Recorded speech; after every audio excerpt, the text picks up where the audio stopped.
Hello, civilized people. I got an interesting text from my mother yesterday.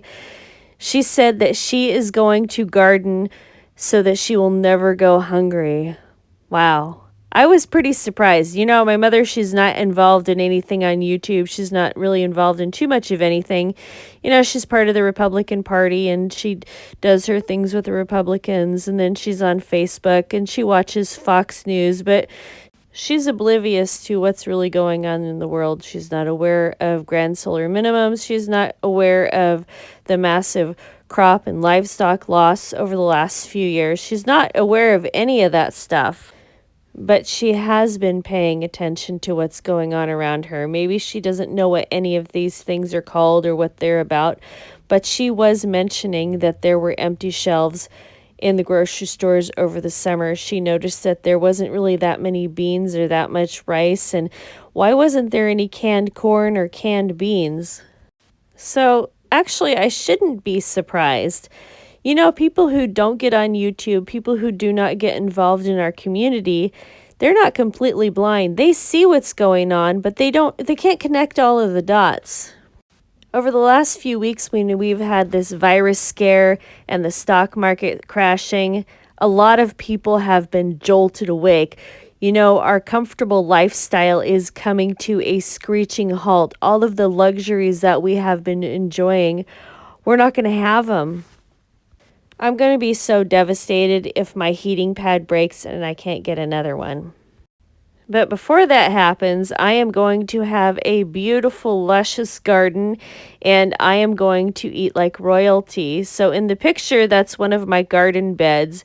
And I know what you're thinking. Yes, that is very schizophrenic. No, I am not a schizophrenic. At least I'm not a diagnosed schizophrenic. And no, I really don't have any voices in my head, though I think it would be kind of fun because, then I'd never be alone and I would never get bored. And I would also have voices to mull over ideas with, and I probably would be much more efficient. But don't let me get off track. So this is my schizophrenic garden, and I've really given a lot of thought to how things grow underground as well as they grow above ground and what temperatures they do best in. I'm not an expert gardener, but I like to fly by the seat of my pants. I like the adventure, the danger. There's danger in gardening. I don't know where it's at, but it's got to be somewhere in there, right? This year I decided to grow my zucchini in laundry baskets. Those plastic laundry baskets. I don't know how I ended up with so many laundry baskets. Probably because I'm a junk collector.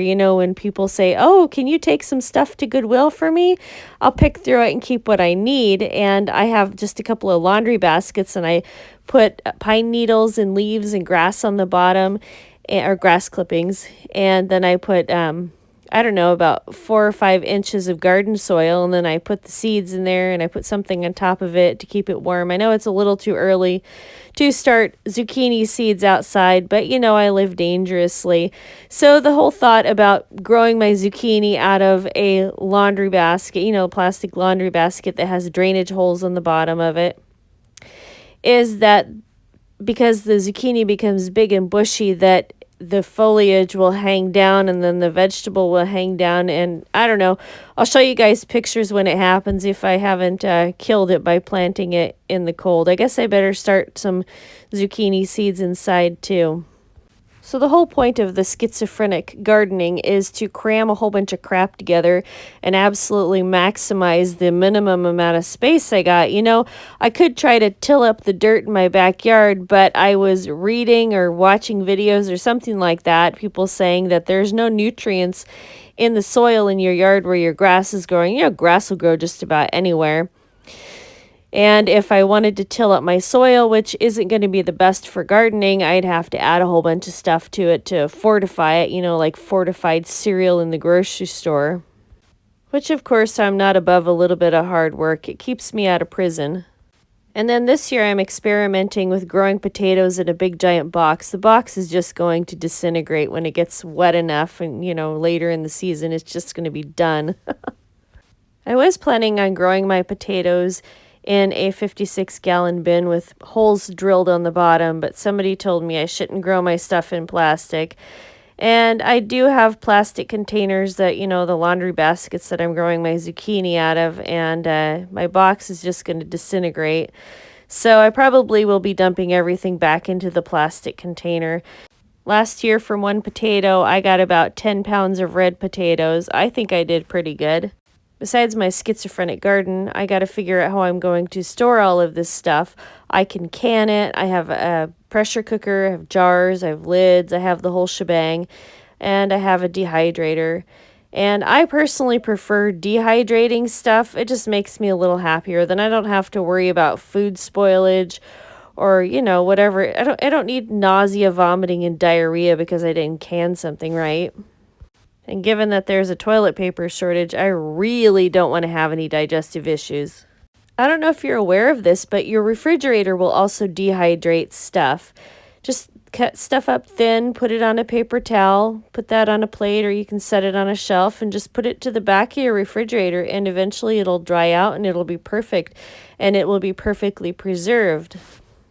And the bonus is that it will have a better color than what has been dehydrated in the dehydrator.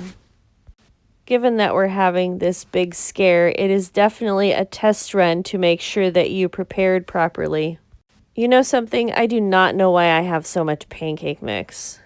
If I were to advise you on anything to stock up besides the obvious, I would say get bags, like the really big 25-pound bags of sugar and salt. These are going to be the two most important things that you'll need when you preserve food if the electricity goes out.